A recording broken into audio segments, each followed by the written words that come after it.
word is pakad. And that word, if you were to just look it up straight in a dictionary, would say something like visited. And in Old English, I guess that made some sense, the idea of God visiting somebody. In many cases in the Bible where the word is used, it's for judgment.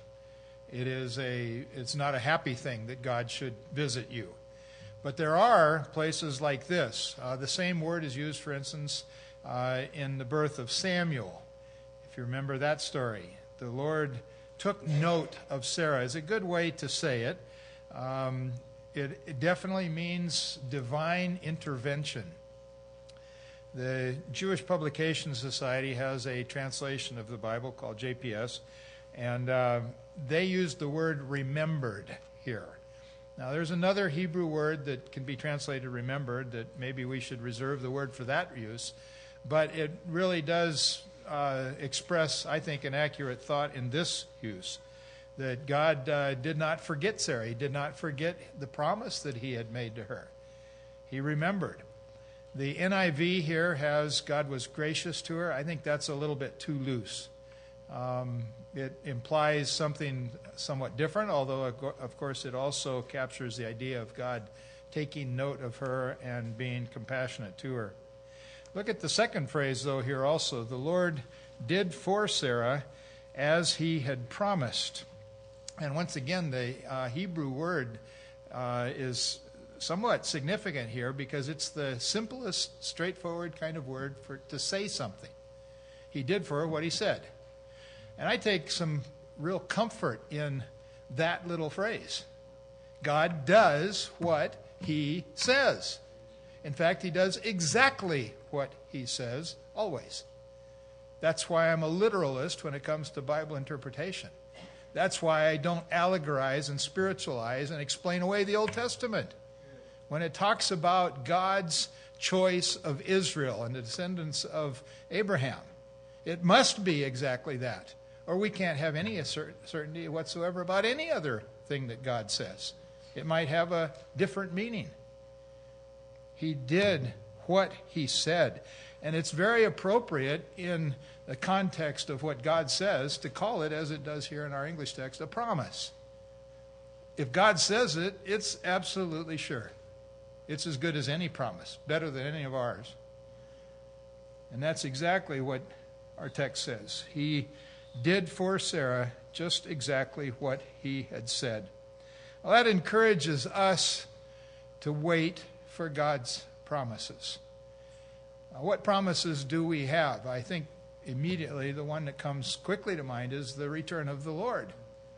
And we've waited a long time. It's like the scene in Fiddler on the Roof, if you remember, when the persecution under the Tsar has come to Anatevka. And the Jewish people have been expelled, and their goods have been made worthless. They can't even give them away hardly. And they're beginning to wonder, what will we do? And one of the young men goes to the rabbi and says, Rabbi, wouldn't this be a good time for the Messiah to come? Sometimes we think that now ought to be the time. And one day it will be.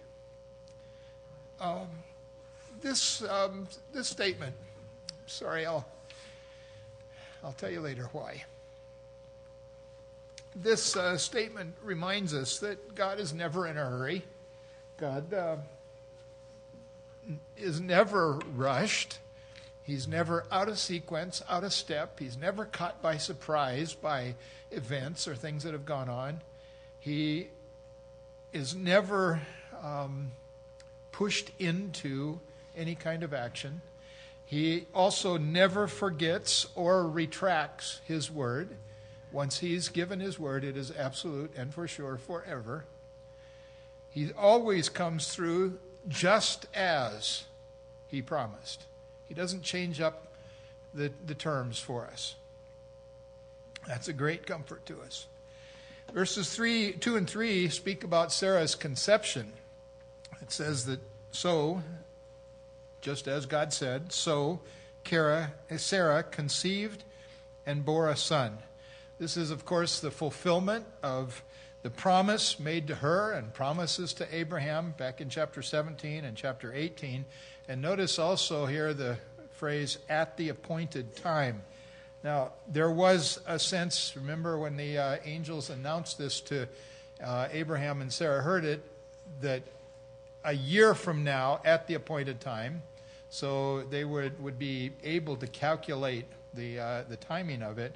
But in a much larger sense, this has to do with God's overall purposes for all of humanity. It's very similar to the phrase that we find in Galatians, that the Lord Jesus himself was born at the appropriate time, when time had fully come. It was the exact right moment, not a minute soon and not a minute late. Verses 4 and 5 go on to speak about the circumcision of Isaac. They call his name Yitzhak, or Isaac, and the Hebrew word is directly related to the word for laughter. We've been seeing this half a dozen times already in previous chapters, and it's still going to come back in. In fact, it comes in an ugly way, I think, in this particular text in just a minute. But the name Isaac is to elicit a memory. Every time that they saw him, every time they called his name, they would be reminded, first of all, of both of them had laughed previously. Sarah in unbelief, Abraham in amazement, probably shy of unbelief, but can this really be the case? And now, of course, with his birth, the great laughter that was brought into their home, it was a fitting reminder. I remind you that name, Isaac, was prenatally given by God himself. Even though it says Abraham named him, he named him this because God had told him what to name him. And that's of some significance. God named this boy, and therefore he's the only one of the patriarchs that doesn't go through a name change at some other period in his life. Abraham went from Abram to Abraham, Sarai to Sarah, Jacob will go to Israel. There's no change in Isaac's name. He was named from the start by God himself. And notice it says Abraham circumcised his son when he was 8 days old. This is the first occasion. Now, circumcision started before this, when they received the promise, and Abraham was told to be circumcised himself, and he circumcised Ishmael, but Ishmael was already a young boy. This is the first time that it comes 8 days after birth. And that, of course, is the foundation, the basis for what is incorporated in the law and practiced by Jewish people to this day. By and large, Western nations have taken up this practice for hygienic reasons. The 8th day is, doctors tell us, when the blood is able to appropriately coagulate. So circumcision prior to the 8th day could be detrimental, could be dangerous. And of course, in modern medical practice, it's not always done, not always waited for the 8th day, but we are able to control that a little better. Notice the phrase there, he circumcised his son as God had commanded. If you go back to chapter 17, it says there, this is my covenant which you shall keep, and here's the phrase, every male among you shall be circumcised. So both the naming of this lad and his circumcision were acts of obedience on the part of Abraham.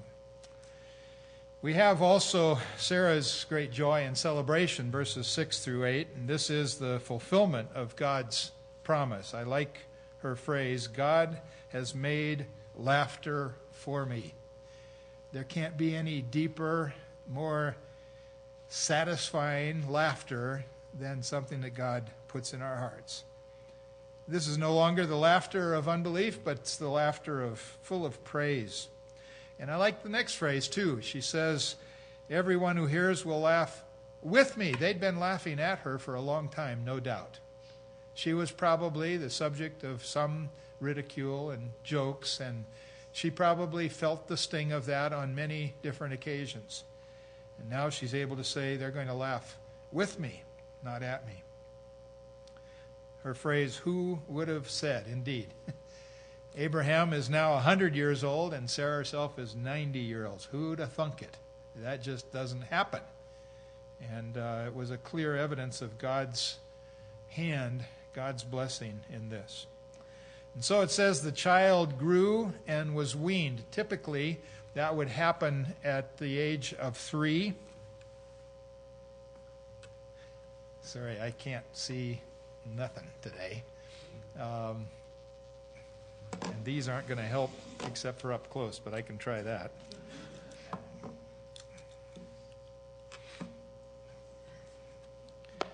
Yeah. Abraham it makes a great feast on this occasion, which is very typical. It still is in some parts of the Middle East. This is like the 15th birthday party for a Latin American girl. This is a great occasion when you reach this point in life. There are occasions where it goes way beyond 3, or went way beyond 3, but typically that, and I think we can safely guess that that's the approximate age of Isaac here. Now, that means that Ishmael is about 17. So keep that in mind in everything here that follows. I think that's a significant detail for us to not forget. Abraham made a great feast on the day that Isaac was weaned. That brings us to the second category or set of relationships here. Not just Sarah and Isaac, the birth of her son, but now we have also tucked in here a rather sad and difficult paragraph about Hagar and Ishmael. I'm reading from verse 9 through 21. Now Sarah saw the son of Hagar the Egyptian, whom she had borne to Abraham, mocking. Therefore she said to Abraham, drive out this maid and her son, for the son of this maid shall not be an heir with my son Isaac. The matter distressed Abraham greatly because of his son. But God said to Abraham, do not be distressed because of the lad and your maid.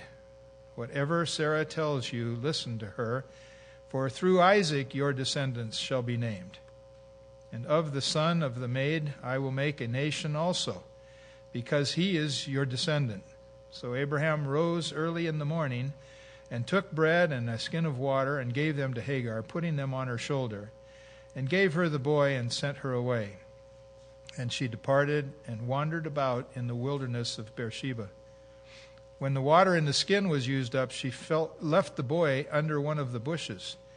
And then she went and sat down opposite him, about a bow shot away, for she said, do not let me see the boy die.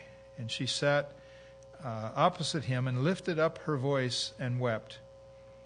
God heard the lad crying, and the angel of God called to Hagar from heaven and said to her, what's the matter with you, Hagar? Do not fear, for God has heard the voice of the lad where he is. Arise, lift up the lad, and hold him by the hand, for I will make a great nation of him. And then God opened her eyes, and she saw a well of water, and she went and filled the skin with water and gave the lad a drink.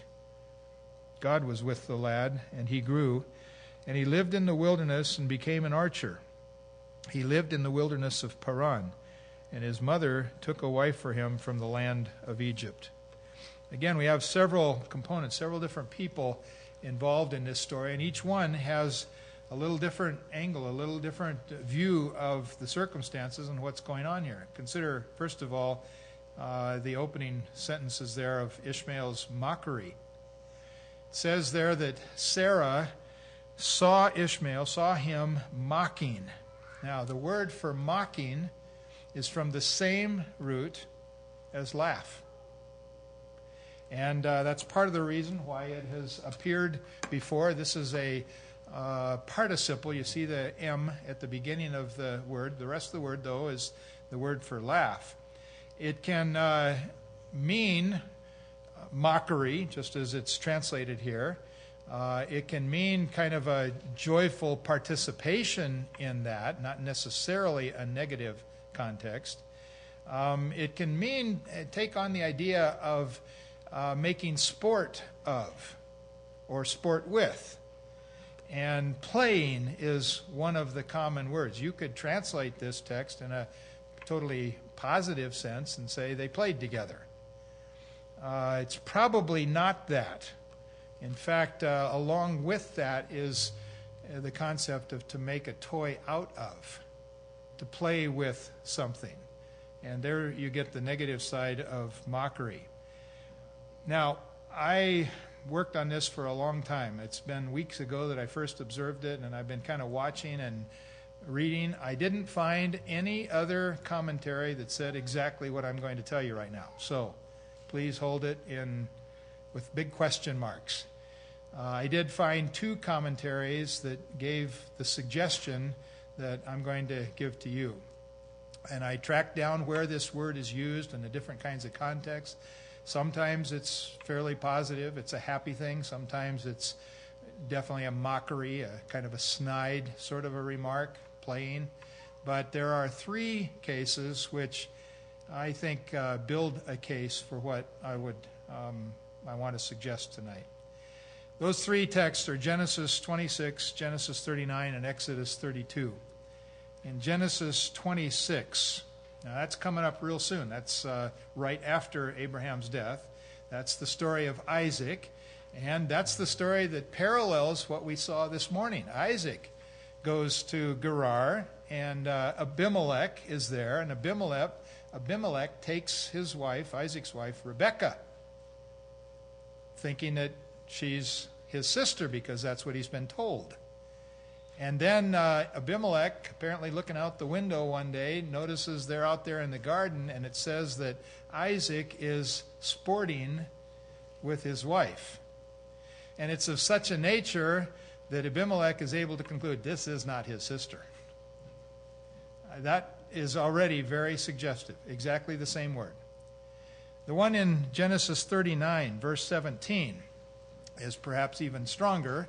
And that's the story of Joseph in the house of Potiphar. And if you recall, Potiphar's wife has continually hounded Joseph and invited him in. And he has resisted, and finally when she takes hold of him, literally, he runs away, leaving his cloak in her hand. And afterwards, when she reports to her husband, she says, "This Hebrew slave came in to make sport of me, to mock me." I think it has a stronger connotation than that. But I was finally convinced, personally, by Exodus 32, verse 6. That's the story of the children of Israel at the foot of Mount Sinai. Moses is delaying up on the mountain. He's taking, according to their thinking, way too long. Why doesn't he come down? And they begin to take things into their own hands. This is where the story of the golden calf comes in. And in chapter 32, verse 6, it says, Israel sat down to eat and drink and rose up to play. And we know from the context that wasn't Monopoly or Settlers of Catan. Those three passages using this word lead me to a rather tentative, but I think conclusion that Ishmael was playing with Isaac in an inappropriate way. That would certainly account for Sarah's immediate and very strong response. But I think even more so, that accounts for God's different response. Remember the first time when Sarah wanted to drive her away, and Abraham did, and God meets with him, the angel of the Lord meets with Hagar in the wilderness and says, "You need to go back to your mistress." This time, God says to Abraham, "No, listen to what Sarah's telling you." I think this was a very serious situation. And God again takes the opportunity to remind Abraham and Sarah that through Isaac your descendants are going to be named.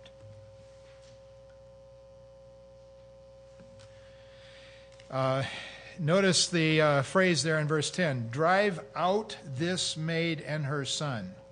This is the second time that this is happening. The first time was 14 years earlier, back in chapter 16. And there's another significant little shift right here in even the wording that you'd have to see it in Hebrew to get it, but Sarah no longer calls her her handmaid. It's moved from Shiftah to Amma, which is slave. So Hagar has been, or is at this point, diminished in status within the household, and Sarah's demand that she be driven out brings great distress to Abraham. He initially has some misgivings. It says here in verse 11, the matter distressed or grieved Abraham because of his son. And interestingly, he uses the word, or the author uses the word there, son is Ben. All the way through this passage, the word gets skipped back and forth and all around. God refers to him as Na'ar. In fact, no longer from this point on does God refer to him by his name in direct conversation, Ishmael. He talks about the lad. The angel that comes to in a moment here is not the angel of Yahweh, but the angel of Elohim. An unusual construction. I think it is pre-incarnate appearance of the second person of the Trinity, just as the angel of the Lord, but in this case the angel of God. The difference in the divine name that's used there probably has to do with the fact that this son is not the son of the covenant. It is not through Ishmael that those promises are going to be fulfilled. It is through Isaac and Isaac only. Now, that's not the end of that particular line of thinking, because we find here in what God says to Hagar, repetition now for the third time, that this son also is going to be blessed. But Abraham is reminded that it is through Isaac that your descendants are going to be named. And so God tells him, whatever Sarah tells you, listen to her. And so he sent her away. The word that's translated sent there is commonly used in two other interesting similar contexts, either for the idea of a divorce, to be sent away, or for the expulsion of a slave, someone who is, emancipation of a slave, someone who is sent away, released from any connection with that household. God's word comes to to Abraham here also. He says, the son of the maid I will make a nation also. And I think that that's important for us to understand. I can't figure out where I am yet. I'll catch up in a minute. The phrase there, make a nation of him, does not include a territory. And I think that needs to be stressed. The promise to Isaac, the promise to Abraham, to Isaac, to Jacob, and through that lineage includes the promise of land. There is no such equal promise for Ishmael. And I think that biblical consideration has to govern some of our politics and thinking as Christians today with regard to the Middle East. Notice it says that Abraham rose early in the morning. We saw that this morning in our text and repeated in many places. The concept of doing it as soon as you are aware that that's what God has said. So he rose early in the morning and sent her away. Now, Abraham loved him. No doubt, the Bible tells us that. He saw him as his son. In this text, he calls him my son. Abraham, however, there's no place that says that this son brought joy to Abraham. He wasn't named laughter. He was a continual source of conflict. Before he was born, in the sin with Hagar, during his entire lifetime, all the biblical stories relate this, and forever since he was alive on earth. He has been a source of continual conflict. Take a look at Hagar's misery now here in the rest of verse 14 and down through 16. She has been used and abused repeatedly. In many ways, she is the non-guilty party in these stories. And our heart goes out to her because she has been used and abused. In this case, she departed and wandered about in the wilderness of Beersheba. Now that's the direction of home. She probably headed south or southwesterly with the idea of getting back home to Egypt and maybe finding family or somebody there that would be able to take her in. But she made a mistake here when it says she wandered. The desert doesn't forgive people who wander in it. You just don't do that in the desert. We tell our kids, don't cross the street without looking both ways. In this culture, they would say, don't go wandering around in the middle of the desert. You can easily become disoriented, easily lose your way, and because of the lack of water resources, can very quickly be in a death-threatening situation. And that's exactly what happens here. When the water in the skin ran out, she left the boy. The word has changed here now. He's not son. He's not Na'ar. He's Yeled. Now Yeled can be used for a multiple age bracket, from rather young to, here he's probably 17 years of age. Na'ar would normally be kind of the next step. Remember David when he tried on Goliath's suit of armor, or excuse me, when he tried on Saul's suit in order to go against Goliath, he says, I can't do this. And it's recognized he's just a Na'ar. That doesn't mean he's a little kid, but it does mean that he's not fully grown yet. And the rest of that sentence was, you're just a Na'ar, but he, Goliath, has been a fighting man since his Na'ar, since he was that. In this case, this is a 17-ish old boy, and he is faint, weak, probably dehydrated, and you don't have a lot of time left when that sets in the desert. And so she leaves him there under a bush. And she goes a bow shot away. She begins to weep and to cry out.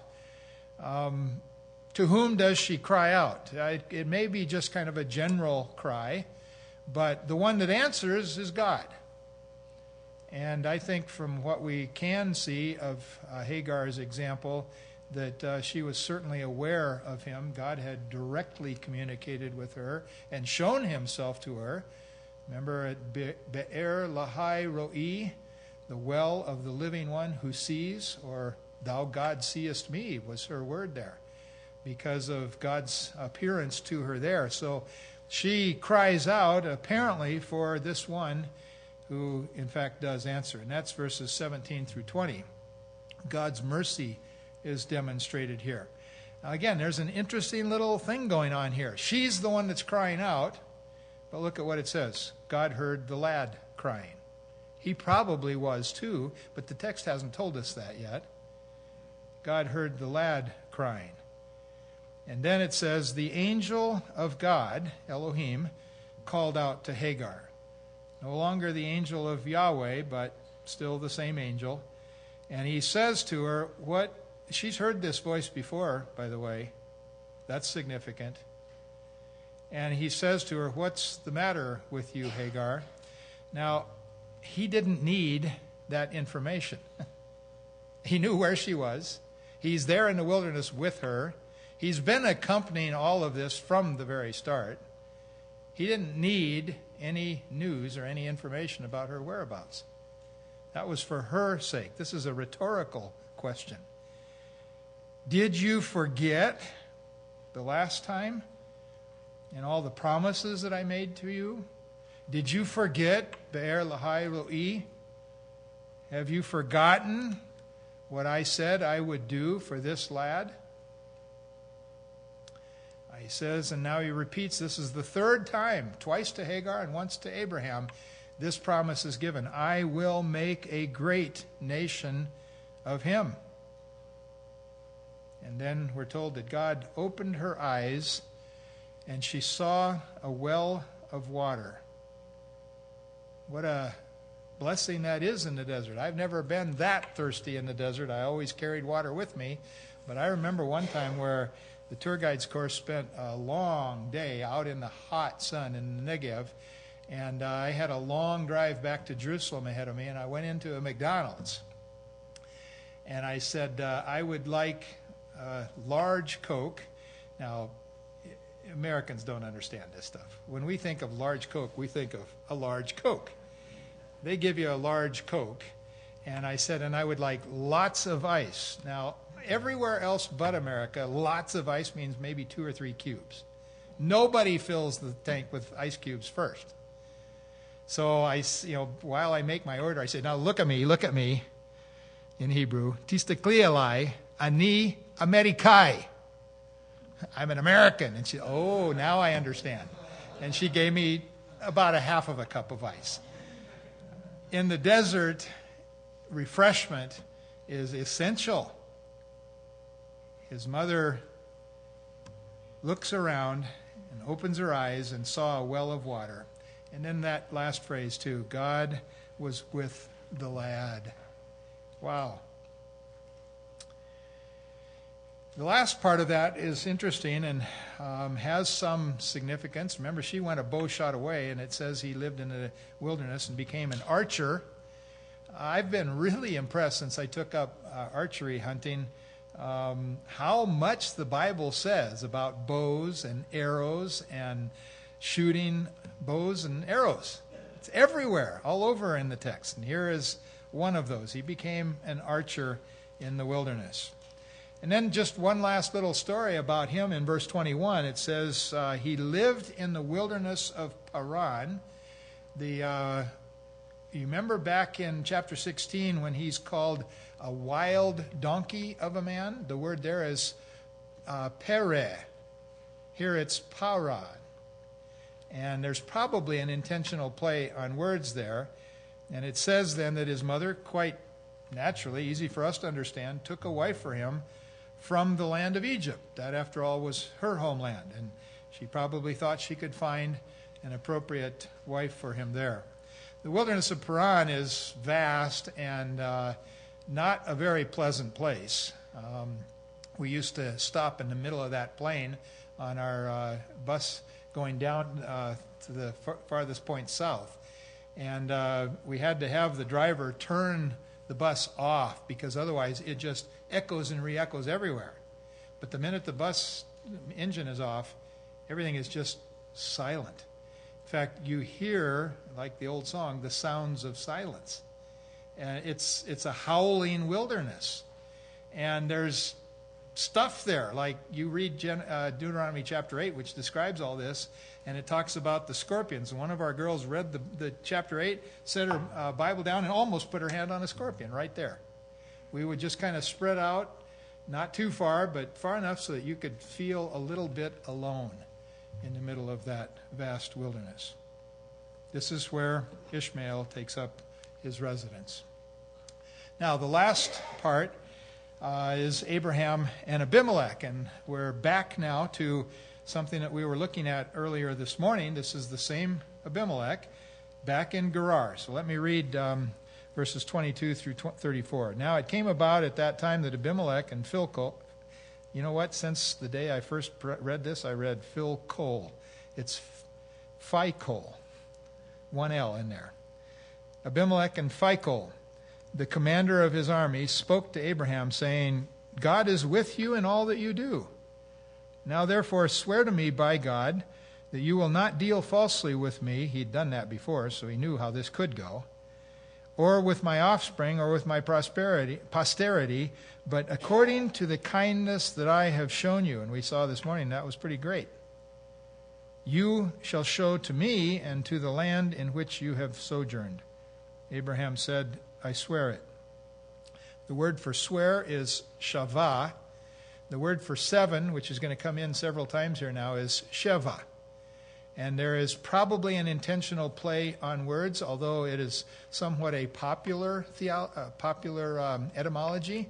One other interesting thing is Abimelech's name appears 7 times and Abraham's name appears 7 times.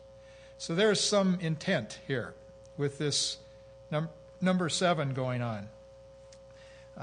Abraham said, I swear it. But Abraham complained to Abimelech because of the well of water which the servants of Abimelech had seized. And Abimelech said, I don't know who has done this thing. You did not tell me, and I didn't hear of it until today. Abraham took sheep and oxen and gave them to Abimelech, and the two of them made a covenant, a brit. Then Abraham set 7 ewe lambs of the flock by themselves. Abimelech said to Abraham, what do these 7 ewe lambs mean, which you have set by themselves? And he said, you shall take these 7 ewe lambs from my hand, so that it may be a witness to me that I dug this well. Therefore he called that place Beersheba, either the well of the oath or the well of the 7. Because there the two of them took an oath.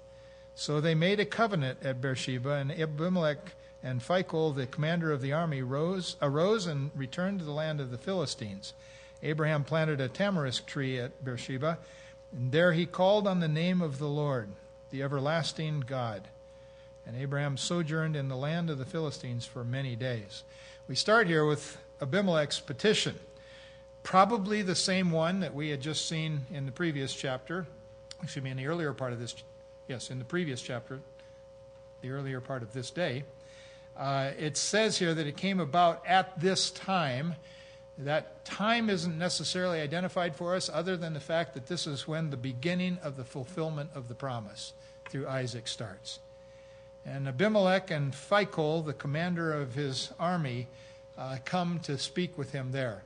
It's probably of significance that that the commander of the army comes. That seems to suggest something of a military expedition. And of course, in what Abraham says, that would indicate that there is a potential clash about to take place. It's very interesting what Abimelech says. God is with you in all that you do. Can you think of a greater desire than that? That God should be with you in all that you do? It's a pagan who sees this and recognizes it. That also is of great significance here. And so he says to Abraham, swear to me here by God. And he uses the ordinary term, or the common word, Elohim. Not Yahweh, although that name has now been used several times in these chapters. No doubt Abraham has spoken about the covenant-keeping God of Israel, or the God who has appeared to him as Yahweh. But this man, probably still an unbeliever, recognizes that God is with him. And so he asks him to swear to him by God. This is the beginning of that play on words here that I mentioned as we were reading it. The word Sheva and the word Sheva appear repeatedly throughout this text. Now I notice his phrase here, and this is why I think this is the same Abimelech, although in chapter 26 it's possibly later a son or another Abimelech. But here he says to do this according to the kindness that I have shown to you. And we saw that included oxen and sheep, male and female servants, the return of his wife, and 1,000 pieces of silver. So there was great kindness, and he asks Abraham to reciprocate. The other phrase there is also of some significance, in the land where you have sojourned. That goes back to his offer in chapter 20. You can take anything here in the land, choose where you would like to dwell. And the sojourning that is involved here means something of a settling down, no longer pulling up stakes frequently and moving from place to place. That brings about a pledge from Abraham. Verses 24 and following, he first of all very simply says, I swear it, but then there are a good number of elements to that covenant. It starts by saying that Abraham complained to Abimelech about a well that had been seized. Apparently there's been some time that's passed between verse 24 and 25, apparently. He's already made a sworn, and they've already done something, and now a problem comes up, and so they need to deal with it. The word that's used for seized here means to steal or to take it violently, to rob. The same problem appears, only far worse, in the Isaac story. There are several wells that are involved, and digging of more wells. This is a common enough thing to happen in the wilderness, although the use of a public well is something that's governed by some very strong cultural understandings. And I'll show you a picture of that in just a minute here. But this particular well was a new well. It hadn't been established yet, and Phil Feichel's men apparently had seized it, and Abraham complains about that. Whether or not Abimelech's denial is true or false, we're not told. It might have just been a way of saving face. I didn't know anything about it until just now, but it seems a little strange that some of his men, his servants, would be the ones that had done it, and he doesn't know. Kings are supposed to know things like that when they go on. Abraham took sheep and oxen, and of course by accepting them, Abimelech acknowledges Abraham's ownership of this well. And so it says the two of them made a covenant. Now, there are a number of different kinds of covenants in the Bible. We've studied some of this in the past in Genesis 12. That's what's called a suzerain vassal covenant. That's from a greater to a lesser, or what we commonly call an unconditional covenant.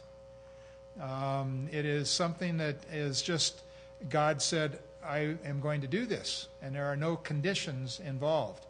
This is a parity covenant, something that happens between equals. So obviously, it can never be used in a covenant relationship with God, between God and man, because they're not equals. But between equals here, this is an agreement, a covenant, and the same word is used, a brit.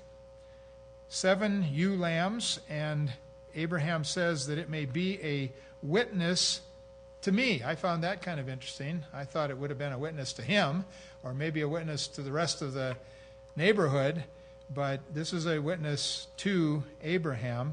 The word for witness there is used in several legal contexts, as in the testimonies or the witnesses that are part of the law, the scriptures. But it's used in a very similar context when just before Joshua dies. He erected a stone as a edah, as a witness to everybody in Shechem and to the Israelites after the conquest, to the fact that he had led them and fulfilled God's word up to that point. Now, they called the name of the place Beersheba.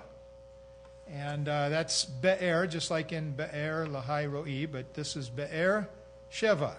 And the location of that is still somewhat disputed. Beersheba is there, not disputed, but where in Beersheba? It wasn't a town yet at that point. The town that we know of from antiquity was built in the days of Solomon. There may have been some kind of a military outpost there earlier, but the city walls and the gate and the things that we see archaeologically are almost 1,000 years later. So where exactly is this well? And of course, you also have to look at for the other wells that Abraham and especially Isaac dug in the area. There are several of them. But it is somewhere there around Beersheba. This is an aerial view of Tel Sheva. And what you see is basically from the days of Solomon and after. I want you to notice the position of the gateway right here. This is a bent axis gate, and you come into the middle of the town. But I want you to notice this particularly because right outside the gate is a well. You're supposed to go, what do you mean? You leave your water source outside your military post? Can't be. But it can be if, in fact, that well is 1,000 years old and it has been used by all the nomads and the travelers and the local population.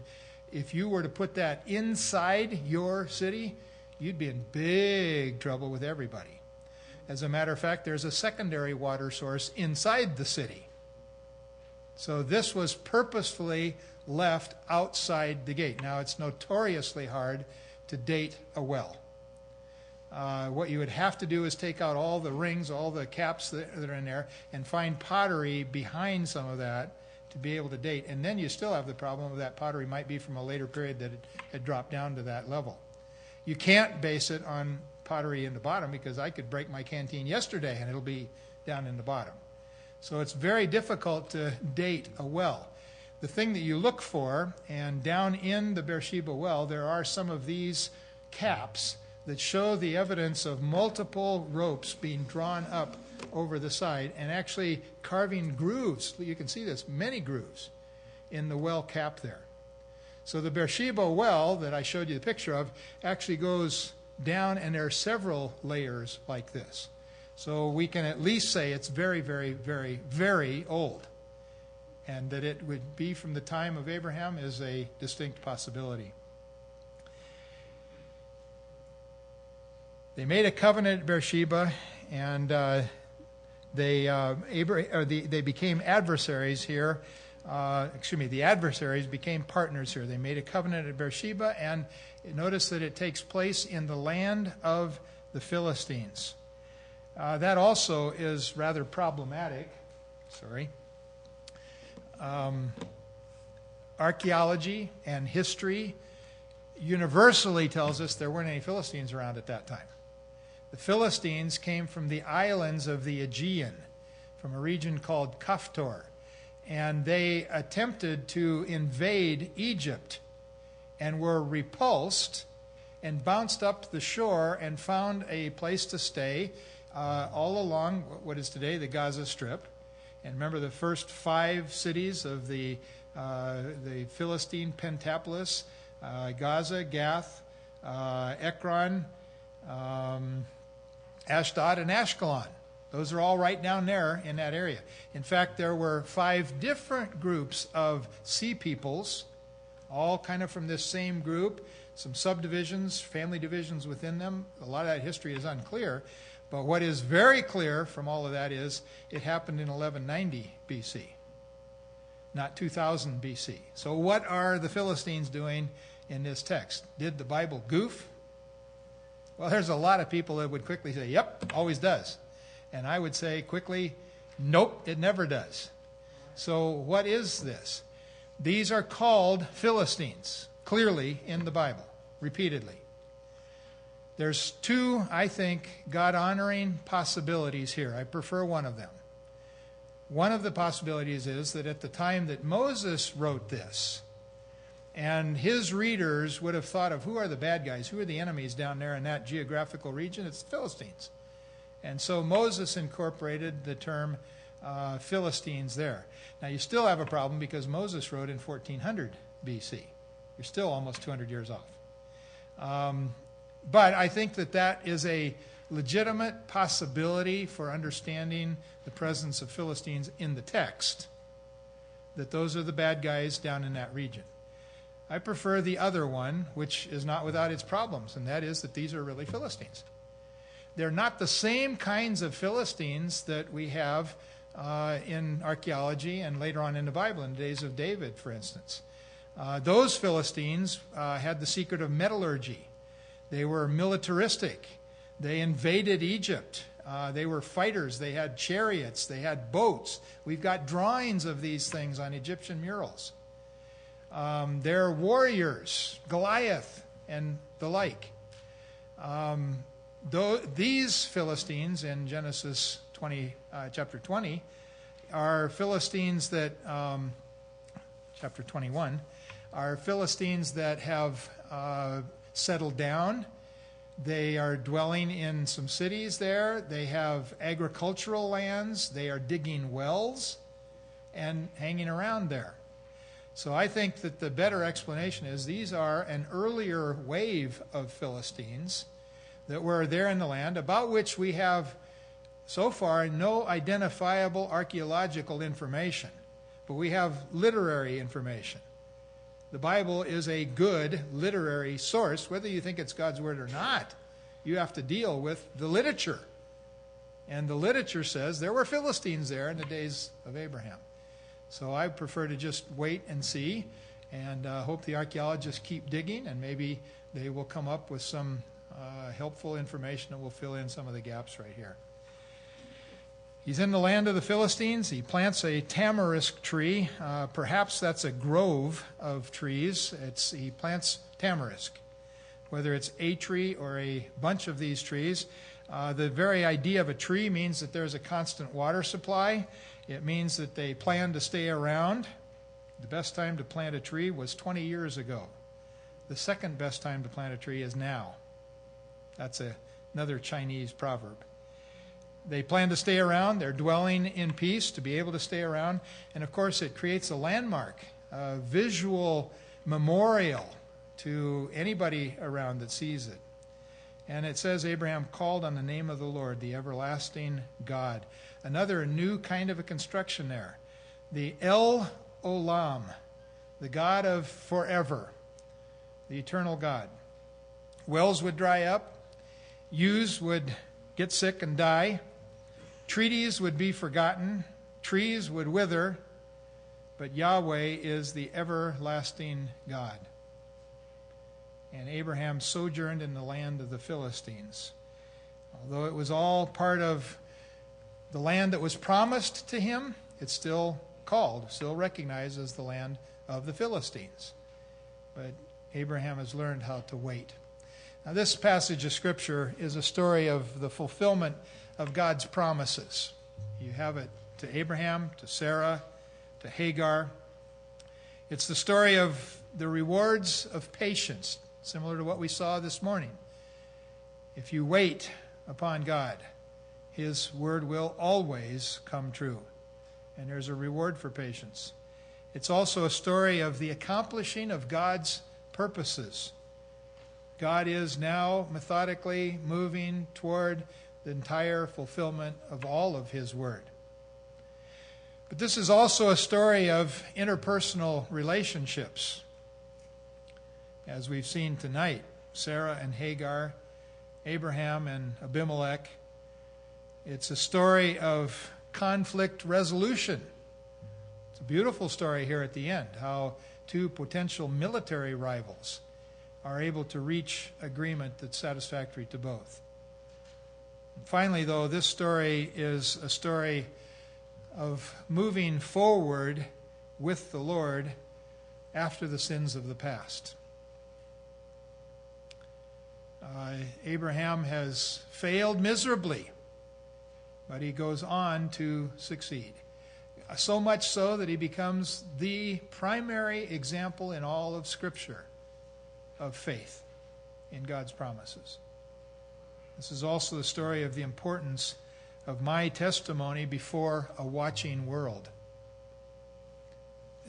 All those Philistines, all of Abimelech's men, all of Abraham's own people. He had a large number of servants. His wife and his concubine, they were all watching to see what Abraham would do. And my friend, you and I have many eyes upon us. If you're a mom or a dad, you've got some little ones that are the most important.